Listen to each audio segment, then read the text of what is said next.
Բարև ձեզ հարգելի լրագրողներ, քննարկումների և քվեարկության, փակ գաղտնի քվեարկության արդյունքում քաղաքացիական պայմանագիր կուսակցության վարչությունը որոշեց քաղաքացիական պայմանագիր կուսակցության խորհրդարանական խմբակցությանը առաջարկել ազգային ժողովի մշտական հանձնաժողովի նախագահների հետևյալ թեկնածությունները. Աշխատանքի և բարեկեցության հարցերի մշտական հանձնաժողով Նազելի Բաղդասարյան, առողջապահության հարցերի մշտական հանձնաժողով Լուսինե Բադալյան, արտաքին հարաբերությունների հարցերի մշտական հանձնաժողով Սարգիս Խանդանյան, կրթության, գիտության, մշակույթի, սպորտի և սփյուռքի հարցերի մշտական հանձնաժողով Սիսակ Գաբրիելյան, Եվրոպական ինտեգրման հարցերի մշտական հանձնաժողով Սոնա Ղազարյան, Մարդու իրավունքների պաշտպանության և հանրային հարցերի մշտական հանձնաժողով Զարուհի Բաթոյան,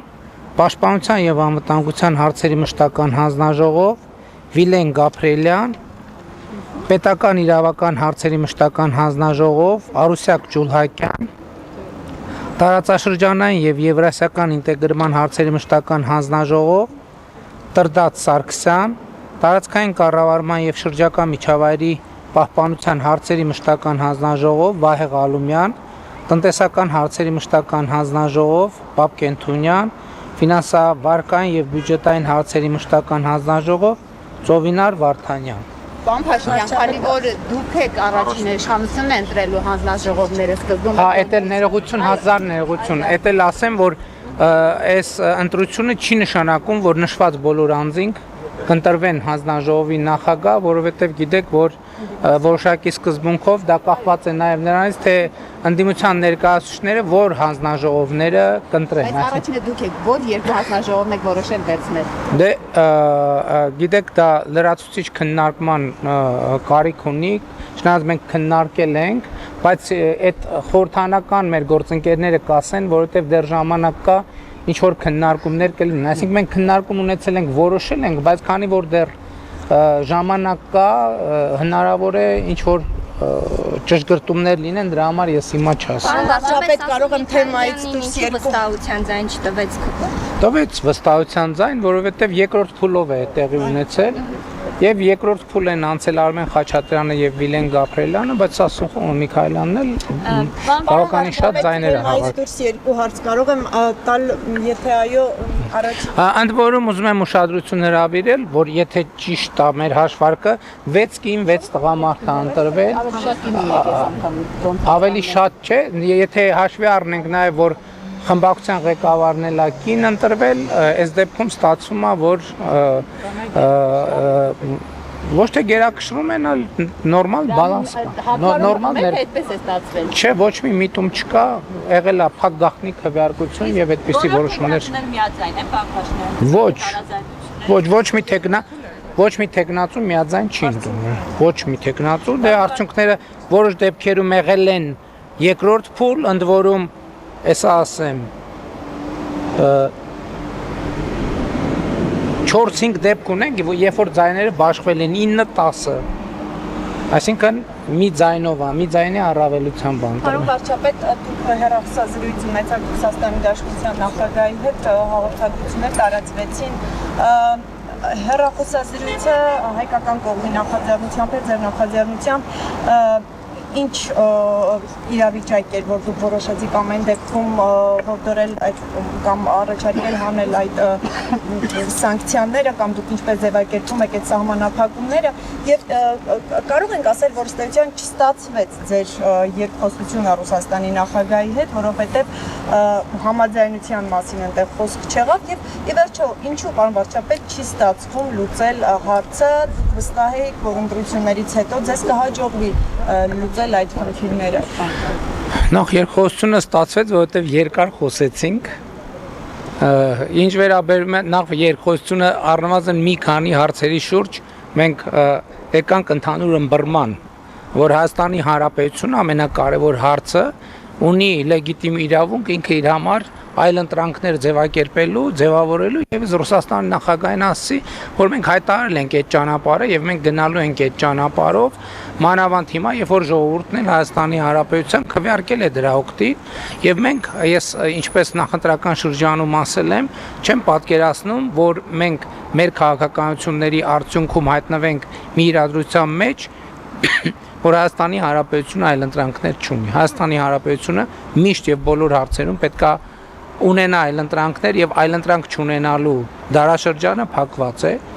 Ինչ վերաբերում է խնդրին, ես տեսեք, մենք հիմա բոլորս արձանագրում ենք, որ այդ խնդրը Հայաստանինն է, բայց այդ խնդրը Հայաստանինը չի, դա ԵԱՏՄ խնդրն է, որովհետեւ փաստացի ստացվում է, որ Եվրասիական տնտեսական միությունը կաթվածահար է եւ չի աշխատում։ Եվ եթե այս հարցը արագ չլուծվի, թույլ տվեք կանխատեսել, որ դա կլինի ԵԱՏՄ-ի վերջի սկիզբը։ Բայց միայն Հայաստանի հետ կառավարության որոշի ավելի շուտ ԵԱՏՄ-ից դուրս գալ։ Չէ, մենք նման պլան չունենք։ Պարոն վարչապետ, Ինչու է Հայաստանի հետ առաջացել խնդիրը, եթե դուք ասում եք, որ ընդհանրապես դա ԵԱՏՄ-ի հետ է, ինչու միայն Հայաստանի հետ է լավ։ ԵԱՏՄ, ես չեմ ասում, Հայաստանի հետ առաջացել է ձեզ հայտնի հանգամանքների պատճառով,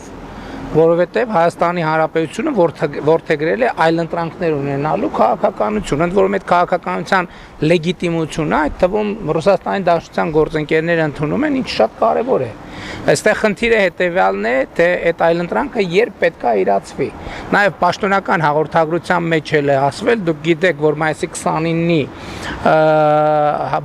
29-ին ԵԱՏՄ անդամ երկրների 4 երկրների ղեկավարներ ընդունել են հայտարարություն, որտեղ կամ պաշտպանել են Եվրամիության անդամագրվելու հարցով Հայաստանում հանրաքվե անցկացնելու իրադրությունը, ինչը վատ չէ։ Այսինքն այդ օրակարգի լեգիտիմությունը ընդունել են, բայց ես ուզում եմ հստակ նաև Ռուսաստանի Դաշնության նախագահին եմ ասել, որ հանրաքվեն չի կարող տեղի ունենալ առանց դրա առարկայի ներկայության։ Հետևաբար այդ հանրաքվեն անցկացնելուց առաջ մենք առնվազն պետք է դիմաց լինենք Եվրամիությանը անդամագրվելու հարցով եւ այդ օրակարգը պետք է այլընտրանքը պետք է ընկալվել դա իրենց կողմից։ Ես եկեք իմ դիրքորոշումների մասին ասեմ, որովհետեւ վստահ չեմ, որ այս հատվածում, բայց առնվազն այս process-ը կարծում եմ լեգիտիմ է եւ այդ process-ը մենք կտեսնենք։ Երկկողմ հաղորդագրությունները Աբովյանի հայտնվեցին աղմկահարույց պատմության մեջ, նրանցից մեկն էլ ազգային ժողովի փոխնախագահի տեխնացուի եղբայրն է։ Նրանց հետ կապված ամիսներ առաջ մամուլը տարբեր հրապարակումներ կար մամուլում, երբ ձեզ հարց ուղղվեց այդ մասին, դուք այդ process-ը առանց իրավապահների ուսումնասիրության որակեցիք մակուլատուրա, որը կարող են լրագրողները հանձնել իրավապահներին։ Հիմա ձեզ պատասխանատու չեք զգում, որ կանաչ լույս ըստ էության վառեցիք իրավապահների համար, ազդակ ուղարկելով, որ այդ անձիկ անձեռնխելի են եւ տեղի ունեցած համար նաեւ գուցե ձեր պատասխանատվությունը կամ դա ձեր մեկնաբանությունն է եւ ցանկացած դեպք եւ նախկինում նշված եւ չնշված եւ հայտնի եւ որը կարող է հայտնի լինել, պետք է իրավական արձագանք ստանա։ Երբեք որևէ մեկը չի ասել, որ իրավական արձագանք պետքա չլինի, եւ ես չեմ հիշում, որ որևէ մեկը ձեր ասած դեպքով նշած լինի, որ ինչ-որ մեկին պետքա ծեծի ենթարկի։ Չէ, նկատի ունեմ, որ իրենց հետ կապված մամուլու մահազան բոլորի հետ կապված կոռուպցիոն դրվագների վերաբերյալ դուք առանց ուսումնասիրության ասացիք դա մակուլատուրա է։ Կներեք, ըստ էության ստացվում են մեկը մյուսին մեղադրում է փողեր վերցնելու, չվճարելու, տարբեր այսպիսի պատմություններ են, որը ավելի խորքային են, մեկ տարուց էլ ավելի ինչ կապ ունի դա կոռուպցիայի հետ։ Դա հենց այդ կոռուպցիոն պատմությունների Ինչ կապ ունի դա կոռուպցիայի հետ, այսինքն երկու մասնավոր անձ իրար հետ ինչ որ հարց ունեն։ Այսօր հազարավոր մասնավոր անձինք իրար հետ հարց ունեն։ Մասնավոր անձը իրավաբանական անձի հետ, դրա պատասխանը իրավական process-ն է, պետք է իրավական գնա։ Դες համար տարօրինակ չէ բարեկեցության Որ կուսակիցն է։ Ավետ Կոնջորյան, Նայիրի Հակոբյան։ Բայց Մեկը գործեցի համար է մյուսին մեղադրում, մյուսը հայոյանքի։ Գիտեք ինչ, Հայաստանի բոլոր քաղաքացիները օրենքի առաջ հավասար են եւ քաղաքացիական պայմանագիր կուսակցության անդամ լինելը որևէ մեկին առավելություն չի տալիս, բայց որևէ մեկին էլ չի նսեմացնում։ Այսինքն այդ չի նշանակում կուսակցության ներսում քննարկում չկա, եթե իրավական process-ների ավարտից հետո, եթե կլինի, այդպիսի դեպքեր եղել են միջայլոց, երբ որ իրավական գործընթացը գնացել, իրավական գնահատականը հնչել եւ մարդիկ են հեռացվել կուսակցությունից, դրանից հետո կամ դրանից առաջ դատապարտվել են, այնպես որ դա եթե նման իրավիճակի Քննադատության հարցը չի վերանայվի։ Ինչի պետք է վերանայվի։ Ընտանիքի անդամների հետ կապված մարդը յուրաքանչյուրը պատասխանատու է իր արարքի համար եւ եթե այս պայդրությամբ չկա որևէ ինֆորմացիա, որ Հայկ Կոնջորյանը կարող է որ Փաշինյան նորմալ է քպականի հայոյանքը, այդ հաստը որ դուք տեսած տեսանյութին Ես տեսանյութը գիտեք ինչ ես չգիտեմ, ես չեմ տեսել, բայց դրա համար մեկ կուսակցությունը ունի ինստիտուտներ, վերահսկող հանձնաժողով, եթե դեպք լինի վերահսկող հանձնաժողովը կքննարկի եւ կներկայացնի վարչության քննարկումը։ Ռուսաստանի Դաշնության նախագահի եթերախոսազրույցից հետո երկկողմ հաղորդագրություններում չնշվեց շնորհավորանքի մասին որևէ բան։ Շնորհավորել է ձեզ Ռուսաստանի Դաշնության նախագահը։ Ոչ, չի շնորհավորել։ Ինչ է կարծում, ինչու չի շնորհավորել։ Կարևոր չի ուզել, չի շնորհավորել։ Ձեզ համար կարևոր է, պարոն Փաշինյան, կարևոր է ձեզ համար ինչ շնորհավորել։ Գիտեք ինչ, եթե այդտեղ հարցկային կում հետ էր խոսում։ Ձեզ այդ զրույցում ասում եք ձեզ շնորհավորել եք թե չէ։ Չի շնորհավորել, բայց ինքը ում հետ էր խոսում։ Հանդիպում Հնարավոր է։ Պարոն Փաշինյան, կաթողիկոսին հրավեր կարգեք ազգային ժողովի անջանիք։ Համենայն դեպս մենք քննարկումներ, շփումներ անպայման կունենանք։ Ասել եք հուլիսի երկրորդ կեսին գնալու եք Ռուսաստան։ Գնացի։ Մեջ է եւ Գնացել եմ։ Հələ նույնիսկ ոչ թե երկրորդ, այլ առաջին կեսին։ Ունի հետ հանդիպումը նկատում Այս պահին մենք խոսել ենք, որ կհանդիպենք առաջիկայում, բայց դեռ կոնկրետացված չի։ նկատությունների այլ Դե ես չեմ կարող Ռուսաստանի բոլոր քաղաքները նախագահի հետ հանդիպումը եւ արդյոք այս հեռախոսազրույցի ժամանակ ռուսական կողմը ձեզ վերջնաժամկետ տվել է հանրաքվե անցկացման վերաբերյալ եւ Ռուսաստանի Դաշնության արտաքին հետախուզական ծառայության ղեկավարությունը հայտարարություն է տարածել, նշելով, որ եվրոպական երկրների ղեկավարները տեղեկացրել են ԵՄ ղեկավարությանը, որ պատրաստ չեն եվրոպական երկրների շուկաները բաց են հայկական ապրանքների առջև, սա ինչպես է մեկնաբանում։ Նախ վերջնաժամկետների հետ կապված խոսույթը ընդհանրապես անընդունելի է։ Մեր ինքնիշխան իրավունքների հետ կապված մենք ինքներս ենք որոշումներ կայացնում եւ այդ առումով ես արդեն ասացի մենք պետք է որոշենք երբ մենք հանրաքվե անենք երբ չանենք եւ ես ասացի ինչ պայմաններում այդ հանրաքվեն կարող է տեղի ունենալ հետեւաբար այդ մասով խոսակցությունը տեղին չէ ինչ վերաբերվում է Եվրամիության հետ մեր հարաբերություններում այդտեղ մեր ինֆորմացիայի աղբյուրը եվրոպական երկրների հետ մեր շփումներն են եւ ոչ թե երրորդ երկրների հետախուզական ծառայությունները։ Ջորջան, եկեք ով հարց չի տվել, իրանք տանել են։ Դուք տվել եք, համեցեք։ Գիտեք իմ մասնակցությամբ ում նկատի ունեք կաթողիկոս ասելով։ Ես այդպիսի կաթողիկոս չեմ ճանաչում։ Ոչ տեղյակ չեմ։ Ձեր աշխատակազմը ով է ղեկավարել, ասեք Լիլիթ Աշխատակ, այո։ Լիլիթ Մակունցը որոշում Պարոն եք, որ Փաշինյանից գերատեսչությունների ղեկավարները վերանշանակվելու են, օրինակ Արփինե Սարգսյանը, Սուրեն Պապիկյանը, մասնավորապես վերջին շրջանում դուք իր աշխատանքից գոհ եք ոչ մարտական պայմաններում 8-րդ զոհներում։ Ես կարծում եմ, այո, վերանշանակվելու են եւ կարծում եմ, որ այդ թվում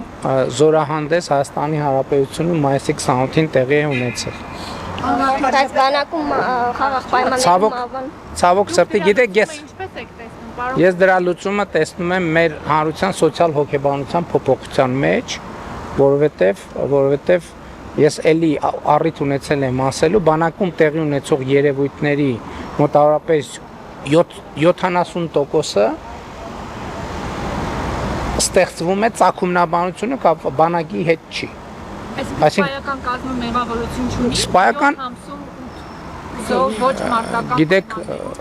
սպայական կազմը իր մեղավորությունը ունի,